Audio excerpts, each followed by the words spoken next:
Bismillahirrahmanirrahim. Assalamualaikum warahmatullahi taala wabarakatuh. Alhamdulillahirabbil alamin wa sallallahu ala sayyidina Muhammadin wa ala alihi washabbihi wasallam. Amma ba'du. Apa kabar? Semoga baik-baik saja. Jumpa kembali di channel Agu Ruti Garut yang meskipun kurang cadas tapi tidak kurang cerdas. Baik. Ini kita akan masuk kepada pembahasan mahasiswi favorit saya ini, ya, Nona Fatimah. Oke, saya harus agak bisik-bisik sedikit ini ngomongnya ya. Soalnya kemarin waktu saya bilang-bilang Mbak Fatimah, kedengeran sama istri saya itu. Siapa itu Mbak Fatimah? Udah tahu mahasiswi ya. Aduh, ini mah susah kita kalau komentarin perempuan itu ya. Aduh, oke lah, begini saja ya. Ini Fatimah ini dia memberikan poin yang sangat bagus sekali saat berbincang dengan masa kita bilang Mas ya, sama Om Hasan Nasbi. Ya, Fatimah ini paham betul bahwa demokrasi adalah ideologi yang dimandatkan oleh undang-undang. Dan Fatimah tahu betul bahwa pemerintahan sekarang itu merusak demokrasi itu sendiri. Dan saya saya tidak terlalu memperhatikan mahasiswa-mahasiswa yang lain, karena tatkala ada yang diperhatikan yang macam yang dari UBK kemarin itu kan. Kemudian Tio bagus tapi tidak se-eloquent, tidak sefasih Fatimah ini ya. Saya kira pendidikan demokrasinya sangat bagus Fatimah itu. Nah, dan tatkala ada podcast baru ini dari channel Topo Santoso Official. Ini podcast ya, jadi bukan berdebat. Kita akan menggali nih bagaimana Mbak Fatimah ini di dalam harokah begitu ya berpikirnya. Saya harap demokrasi itu memang tidak menjadi ideologi yang dibawa ke akhirat begitu ya. Jangan itu mah. Ini mah kita cuman membawakan demokrasi ini sebagai ideologi yang dimandatkan oleh undang-undang, yang mana itulah ideologi yang harus diperjuangkan di ruang publik begitu. Jadi semua yang rusak-rusak itu dia harus dikembalikan kepada demokrasi, yang mana pada akhirnya demokrasi itu tidak sempurna. Iya, tapi ya di kita itu sekarang sudah lebih buruk daripada demokrasi, karena demokrasi yang tidak sempurna itu sendiri pun tidak ditegakkan di Indonesia itu. Nah, itu satu ya. Yang kedua, saya suka atau ingin mereaksi video ini karena ada si Bahudi 52M disebut-sebut itu. Yang menurut saya itu polisi sangat bermasalah. Itu polisi, salah satu polisi yang paling problematik, duet sama si Imanuddin itu ya. Oke, kita saksikan saja ini kisah tentang demo kemarin ya. Channel Topo Santoso Official, silahkan di subscribe ke channelnya beliau. Terlibat dalam diskusi-diskusi yang seru. Fatimah, gimana keseruan demo kemarin? Kayaknya dicegat juga ya. Boleh cerita waktu dicegat itu? Sebenarnya kita agak bingung kenapa kita dicegatnya tuh justru dari jauh banget ya, Prof. Di DPR tuh ya? Depan DPR tuh gimana? Di depan DPR tuh satu, tapi sebelumnya tuh di Semanggi kita udah sempat dicegat juga. Yang Fatimah debat dengan polisi itu di mana? Oh, yang sama Pak Kapolres itu kita sebenarnya udah cukup dekat dari Bundaran HI itu sendiri. Kalau nggak salah di depannya gedung UOB. Oh, UOB ya. Ya, di situ. Itu sebenarnya itu di situ, dan itu memang titik yang dimana akhirnya masa kita berkumpulnya di situ, karena itu adalah cegatan terakhir lah gitu. Sebelum kita udah dicegat-cegat, dan memang dalam pembicaraan itu kan kita nanya ya, Prof, tentunya kenapa nih dicegat Pak? Kira-kira ada apa? Ya adik-adik nggak bisa nih kalau misalkan di Bundaran HI. Oh, kenapa Pak? Karena Bundaran HI itu kan kalian bayangin ya, banyak banget jalan gitu. Bayangin kalau semuanya terhenti. Ini kalian baru satu jalan aja udah macet gini nih. Terus kita kayak, oh tapi kan sebelumnya kita udah memberikan pemberitahuan Pak bahwa kita akan aksi di situ. Berarti kan bukannya tugas Bapak nih untuk mempersiapkan alur rekayasa transportasinya gitu kan. Terus kayak ya tetap nggak bisa gitu. Jadi kayak kita nggak tahu kenapa dari polisi sendiri itu tidak mempersiapkan itu ya, karena kan kita sudah ada pemberitahuan. Walaupun mereka, saya lihat juga di YouTube kayaknya mereka menyatakan enggak ada pemberitahuan. Itu gimana sih? Nah, baik, sebentar ya, for your information kan, si Bahudi 52M itu bilang tidak ada pemberitahuan. Nggak usah begitu lah ya polisian itu. Kalau memang misalkan alasannya itu karena mengganggu lalu lintas, sudah karena mengganggu lalu lintas saja itu sudah ada pemberitahuan, cuman kami tidak tidak mempersiapkan diri untuk itu. Katakanlah demikian. Karena demonstrasi itu tidak boleh minta izin loh ya. Bukan tidak boleh, tidak usah. Demonstrasi itu tidak usah minta izin. Yang ada itu pemberitahuan. Kalau sudah diberikan pemberitahuan, tidak perlu ada jawaban juga dari kepolisian itu. Itu di dalam dasar ya dari berdemonstrasi itu sendiri ya. Masa demo mau ada pakai izin ya? Itu nggak ada demokrasi kalau begitu mah. Gimana ini? Bentar, mana? Itu juga Oke. saya berharap dipertemukan sebenarnya sama mungkin Pak Kapolres atau siapapun itu supaya saya juga bisa bertanya langsung karena sebetulnya Nah, membingungkan Behudi itu ketika kemarin yang ngomong. di jalan mereka sama sekali tidak bilang terkait surat ya, mereka benar-benar bilangnya bahwa iya kita tahu kalian akan aksi di sini tapi nggak bisa karena lalu lintasnya akan macet dan sebagainya. Tapi ketika itu semua sudah selesai baru muncul narasi bahwa oh belum ada pemberitahuan. Sebenarnya menurut saya itu satu hal yang minor ya dikarenakan esensi bahwa kita sudah memberikan pemberitahuan itu sudah terjadi meskipun ada perdebatan ya apakah Soal bentuk ya, soal format soal ya. bentuk, soal apakah itu offline atau tidak dan sebagainya. Tapi kita sudah mengirimkan gitu kan. Artinya secara esensi pemberitahuan itu sudah terjadi gitu. Kita sudah memberikan dan sudah dibalas juga. Jadi ya sudah, dan dalam balasan itu juga tidak ada persoalan mereka bilang nanti kalian sepertinya tidak di Bundaran HI-nya ya karena apa atau apa yang diucapkan gitu kan. Jadi tiba-tiba dihalangnya itu di tengah jalan. Jadi sebenarnya pertanyaan kita tuh dua. Kenapa tiba-tiba alasannya berganti dari kemacetan menjadi persuratan?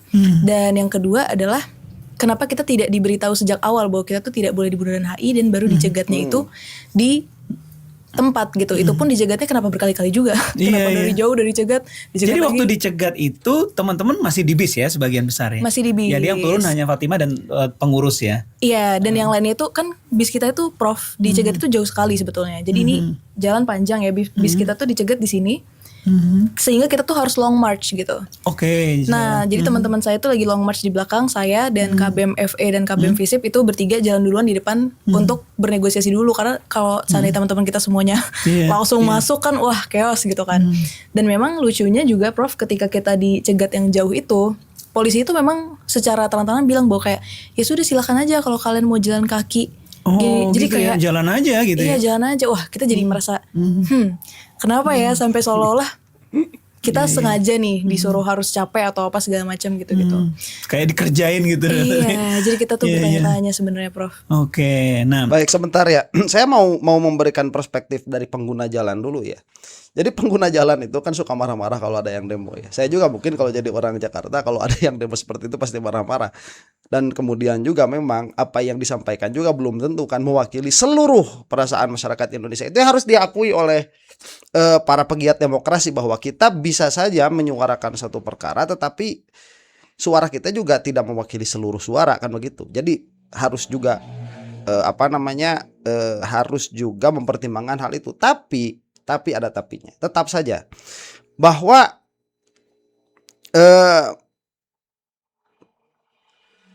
pengungkapan ya, mengekspresikan aspirasi itu tidak boleh dihalangi dalam bentuk apapun. Makanya di situ ada mekanisme memberitahukan. Nah, sekarang begini, apabila banyak demonstrasi kan banyak pengguna jalan terganggu, demikian adanya ya. Itu adalah risiko yang harus diterima oleh pemerintah. Makanya kenapa pemerintah itu harus benar di dalam bekerja. Jadi demonstrasi itu tidak boleh dihalangi, tidak boleh dilakukan tindakan represif. Orang mau demonstrasi kapanpun boleh, sebanyak apapun boleh. Yang jangan itu apa? Bertindak anarkis. Kalau ada tindakan anarkis di situ sudah ada tindakan kriminal. Yang tidak boleh dari kepolisian adalah tindakan represif. Nah, kalau satu negara ini sudah terlalu banyak demonstrasi, berarti kan nanti ekonomi terganggu tuh. Yang salah siapa? Ya pemerintah begitu. Itu yang salah.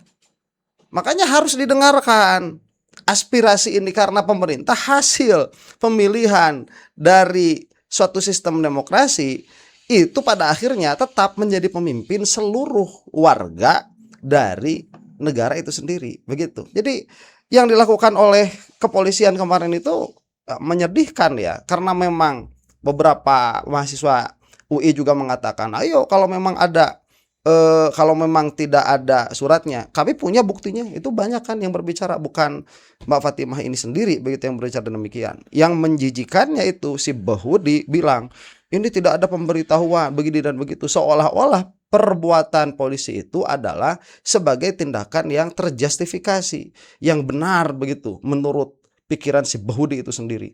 Ini saya sebel sama si Behudi itu. Kita sekarang karena itu sudah ramai dibahas ya. Sekarang saya mau masuk ke yang dialog yang di TV itu ya. Karena itu sangat menyita banyak perhatian dari publik ya. Khususnya tapi sebelum substansi nih saya mau tanya ini dulu karena bagian yang juga menjadi perhatian adalah bagaimana Fatimah ketika mendengarkan argumentasi pihak lawan bicara gitu ya, itu sedang berpikir atau apa sih? Itu yang saya kira. Ekspresi. Iya betul. Ekspresi. Sebenarnya saya tuh agak tidak menduga juga sih Prof kalau itu akan diperhatikan sama orang-orang. Dan itu kan sebetulnya pengalaman pertama kali saya ada di TV ya Prof. Jadi saya tuh tidak terlalu aware bahwa wajah saya tuh emang akan disorot juga at some point, bla bla. Jadi kayak akhirnya the whole time di situ tuh memang genuine aja sih gitu. Dan memang ternyata feel-nya ketika lagi di studio ini, maaf ya kalau agak norak ya, tapi sebagai orang yang pertama kali kemarin ya, feel-nya ada di studio tuh ternyata kita tuh nggak seperti ada di TV gitu, bener-bener kayak lagi diskusi biasa gini. Jadi otomatis apa ya, rasa diskusi kita tuh lebih genuine, lebih apa? Karena mungkin penontonnya mengalir tidak, aja gitu ya. Iya, penontonnya tidak real ada di sini kan. Jadi kita merasa ya udah apa adanya aja. Dan memang beberapa argumentasi itu membuat saya juga berpikir memang gitu kayak ini udah disebut sendiri ya bahwa ternyata akses ke sekolah susah, tapi kenapa tiba-tiba jadi ke MBG ya? Karena bukan itu yang yang menjadi fokus gitu ya. Iya, dan saya juga sebenarnya sempat kayak melirik ke hostnya gitu kan, karena saya penasaran juga kira-kira ekspresi hostnya seperti apa, terus kayak apakah hostnya ini akan menanggapi, tapi ternyata kan habis itu dilempar ke saya untuk menanggapi kan. Iya. Itu yang kalau saya baca-baca gitu ya, itu tampaknya masyarakat atau netizen itu melihat sebetulnya ekspresi kamu tuh mewakili kami loh kayak gitu. Kayak gitu. Ya mungkin karena spontan ya, Prof ya, spontan genuine reaction atas apa yang dikatakan. Jadi iya, tapi argumen Fatimah itu yang menurut saya banyak diamini lah, banyak masyarakat mensupport, mendukung argumentasi. Misalnya ada problem sosial, solusinya ini, kenapa yang itu gitu kan.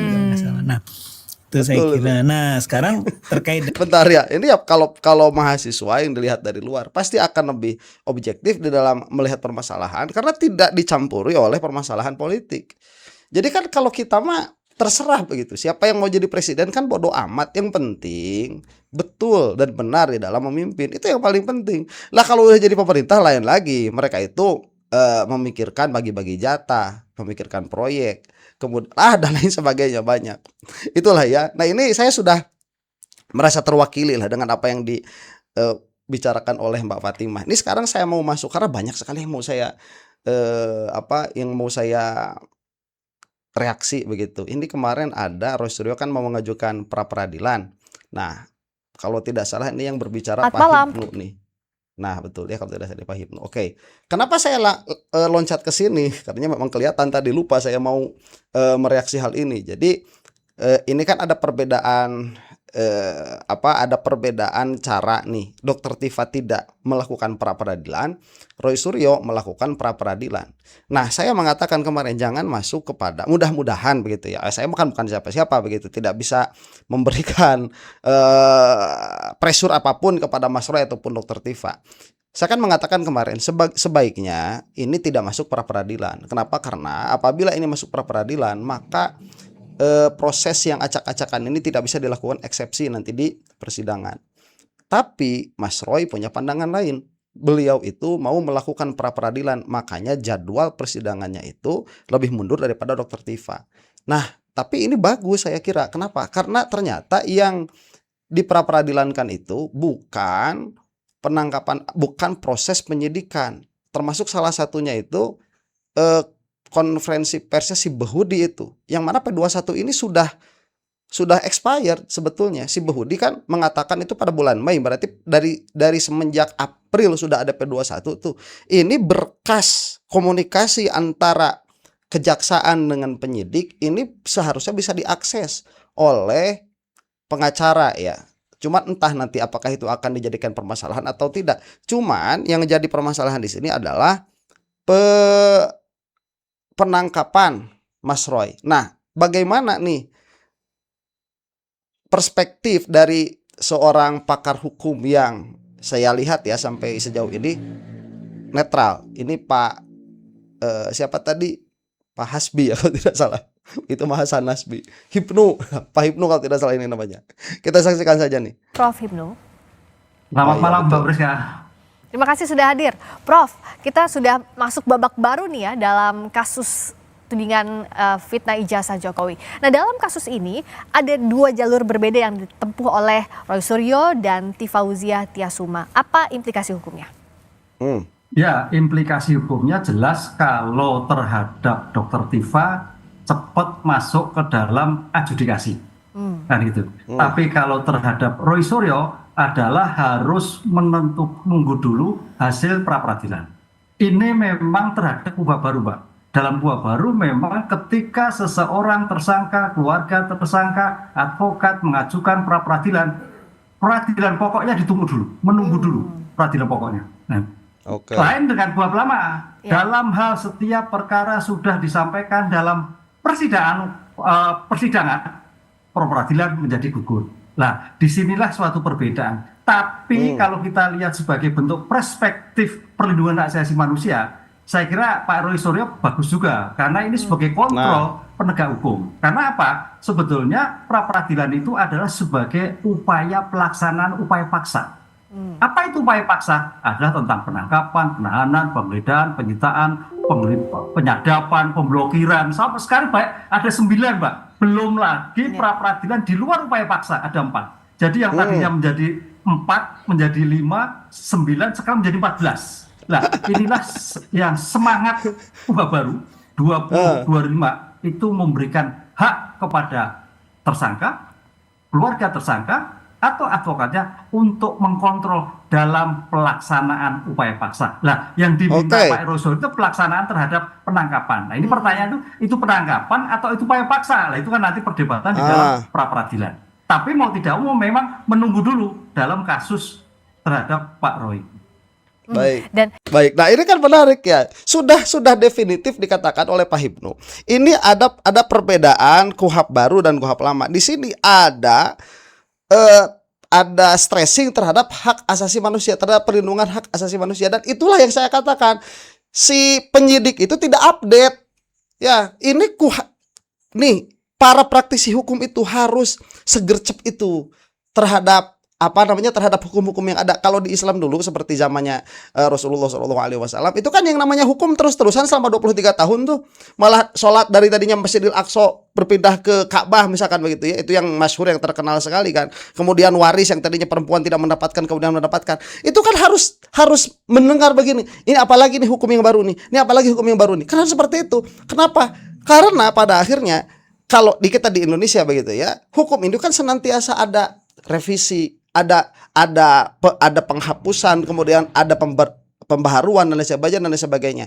Saya kira ya, ini Pak Hipnu sudah mengatakan dalam spirit kuhab baru, dan apa yang dipakai oleh kejaksaan itu juga sesuai dengan spirit kuhab baru.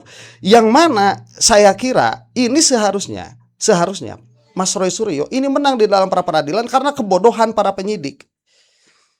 Karena para penyidiknya nggak update begitu. Itu sudah ada peraturan baru, ini sudah ada kuhab baru.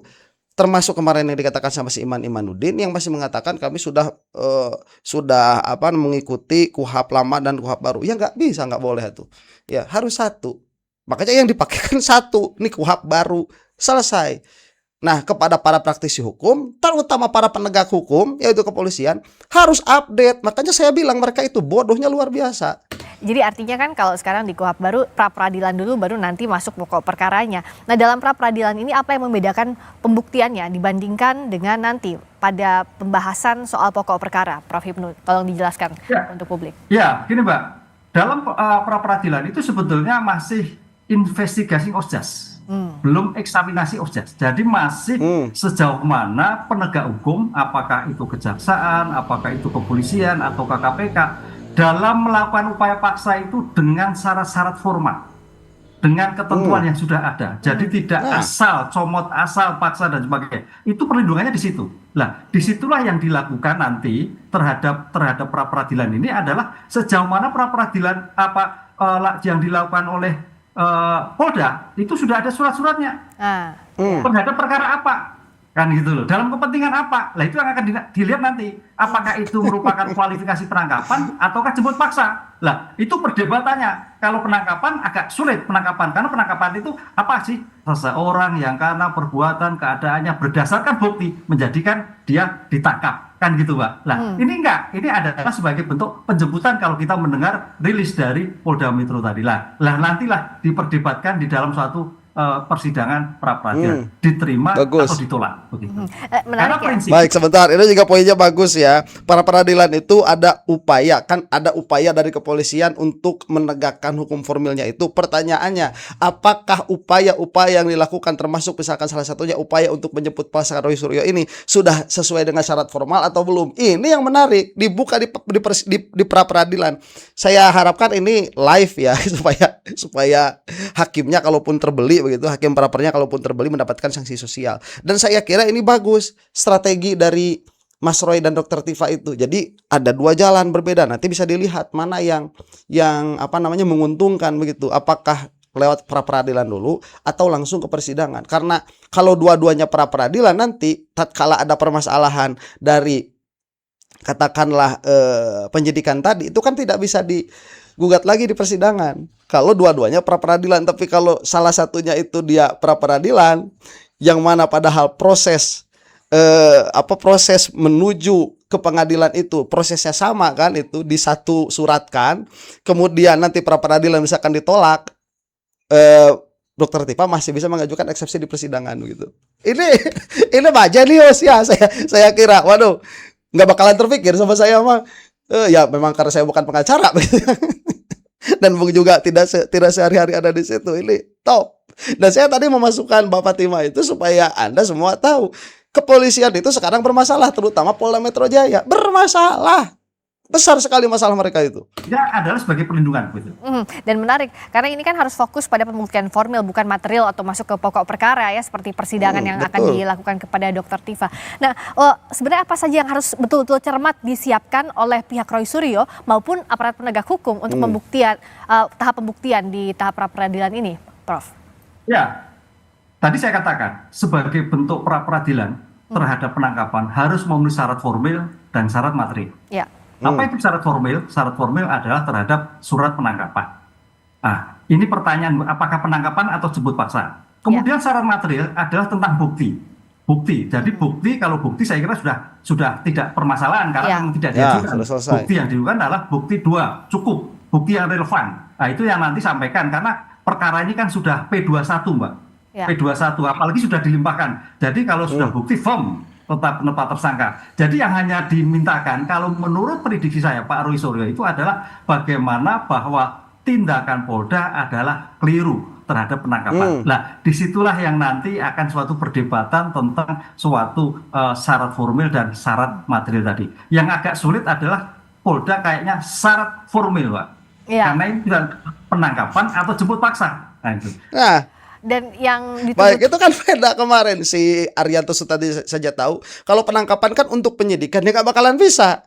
Kalaupun mau ya ini adalah jemput paksa. Kalau jemput paksa, kenapa harus jemput paksa? Karena KUHP baru ini agak lain. Saya suka. Ternyata tadinya saya berpikir begini ya, telah disahkan KUHP baru. Saya pikir begini, alah ngapain kok direvisi-revisi lagi? Ternyata ini adalah lapangan yang menguji bagaimana efektivitas dan humanisme yang ada atau yang ditonjolkan dari KUHP baru itu sendiri. Ini luar biasa nih, bagus nih. Suka saya. Tunggu sebenarnya saat persidangan nanti. Kita harus suka. Karena kedua pihak maupun pihaknya Pak Jokowi, lalu pihaknya Roy Suryo dan Dr. Tifa selalu bilang bahwa pembuktian nanti di persidangan, ijazahnya asli atau tidak. Tapi sebenarnya kita luruskan lagi. Pada saat persidangan nanti, apakah bisa Pak Jokowi ini dihadirkan di persidangan dan bagaimana kemungkinan prosedurnya, siapa yang bisa menghadirkan, Prof? Ya, dalam suatu peradilan yang baik, due process of law adalah mendengar terdakwa. Ini prinsip hukum. Prinsip hukum. Kenapa pelapor harus hadir? Karena untuk mendengar apa yang dipermasalahkan, apa yang menjadikan kecurigaan, apa yang menjadi dirugikan. Ini prinsip. Karena beberapa putusan-putusan ketika seorang pelapor pengadu tidak hadir, maka perkara tidak dilanjutkan. Bukan tidak dilanjutkan. Kan gitu, Pak. Lain dengan perkara-perkara tidak pidana ketentuan umum, karena ini delik aduan. Delik aduan itu yang mengadu harus hadir. Kan oleh karena itu dalam seperti ini nanti majelis hakim wajib memanggil hadir terhadap pelapor atau pengadu Pak Jokowi. Ketika tidak dihadirkan, tidak hadir, ya perkara dihentikan. Karena prinsipnya tadi, suatu peradilan yang baik adalah mendengar terdakwa. Ada asas keseimbangan, ada pembuktian. Itulah yang sekarang dikumandangkan dalam suatu penyelesaian peradilan, ada equal, kesamaan di dalam suatu persidangan. Kalau kasusnya ini dugaan fitnah terhadap ijazahnya Pak Jokowi, apakah nanti pada pembuktian di persidangan yang awal akan dibuktikan adalah ijazah itu palsu atau asli? Begitu atau tidak, Prof? Kalau kita melihat pasal 434 terhadap fitnah, dalam hal terhadap fitnah harus dibuktikan fitnahnya dulu terhadap sesuatu apa. Dengan demikian, kalau kita melihat suatu due process of law, maka majelis hakim harus memberikan kesempatan kepada terlapor, terdakwa untuk membuktikan ijazahnya itu asli atau tidak. Baru nanti negara juga membuktikan oleh penuntut umum. Lah di situ udah equal. Itu Mbak. Ini karena ini dalam rangka mencari kebenaran material. Jadi kalau peradilan itu hanya menyampaikan tidak ada suatu kesempatan kepada terdakwa untuk membuktikan, kebenaran nggak tercapai. Karena suatu kebenaran material itu seimbang, itu ada kedua-duanya membuktikan, baik dari sebagai acat maupun adecat, baik saksi forensik maupun saksi-saksi yang ada di dalam BAP sebelumnya. Begitu. Nah, ini bukankah jadi tantangan lebih untuk terdakwa pada saat nantinya membuktikan terbalik kalau mereka masih yakin bahwa ijazah Pak Jokowi itu tidak asli? Artinya kan pembuktiannya akan lebih berat pada terdakwa. Ini mulai termonya keluar nih. Pertanyaan termonya keluar. Bukankah ini akan lebih berat kepada terdakwa? Coba lihat jawabannya. Ya, harus terdakwa membuktikan. Karena selama ini kan kalau kita lihat kan Pak Jokowi, pemerintah dalam Polda sudah asli hasilnya. Forensik asli kan gitu Mbak. Ya. Sekarang pertanyaan, keaslian itu seperti apa dalam versi terdakwa kan gitu. Disitulah Mbak namanya nanti uji forensik itu saya menentukan. Uji forensik menentukan apa sih forensik? Forensik adalah ilmu pembantu untuk membantu dalam penegakan hukum. Karena di situ nanti hakimnya orang hukum, jaksanya orang hukum, penasihat hukum. Disitulah peran ahli-ahli forensik untuk melihat kertasnya, untuk melihat tanda tangannya. Baik, ya itu selesai saya kira ya. Ini saya mau merekap dulu nih. Yang dikatakan oleh Profesor Hipnu itu sangat bagus sekali. Saya mau mulai dulu dari yang terakhir tadi. Ini kan bukannya akan menjadi tantangan yang berat bagi terdakwa, dalam hal ini adalah Roy Suryo apabila sampai ke persidangan, atau Dr. Tifa untuk membuktikan terbalik apa yang dilakukan oleh para penyidik. Justru kalau bagi kita sebagai masyarakat ya, itu adalah sebuah keuntungan. Karena sebagaimana dikatakan oleh Pak Hipnu, pada akhirnya ijazah Jokowi ini akan menjadi sebuah objek yang harus dipersilahkan kepada terdakwa untuk dihadirkan ahli untuk meneliti hal itu atas versinya terdakwa. Dan ini akan menarik. Kemudian tadi dikatakan ya, KUHP baru ini betul-betul sangat bagus karena harus ada equality before the law. Itu bukan hanya prinsip saja, tetapi dia sudah dimasukkan ke dalam jenjang pembuktian formil dari setiap jenjang penegakan hukum. Itu juga akan dilihat. Makanya saya kira begitu ya, apabila Mas Roy ini mengajukan pra peradilan, kemudian prapernya ini diterima oleh hakim, kemudian dinyatakan bebas, berarti KUHP baru ini cerah masa depannya. Apabila ditolak, nyungsep masa depan KUHP baru ini. Tinggal nanti lihat di Dr. Tifa, apakah Dr. Tifa akan mempermasalahkan hal itu atau tidak. Kalau mempermasalahkan hal itu kemudian menang Dr. Tifa, berarti cerah KUHP baru. Kalau kalah Dr. Tifa, berarti buram juga KUHP baru. Dan yang menjadi permasalahan di sini siapa? Kebodohan penyidik Polda Metro Jaya. Demikian, mudah-mudahan termul habis dari Indonesia. Dan untuk Anda yang bukan termul, wallahu taala a'lam bishawab. Assalamualaikum warahmatullahi taala wabarakatuh.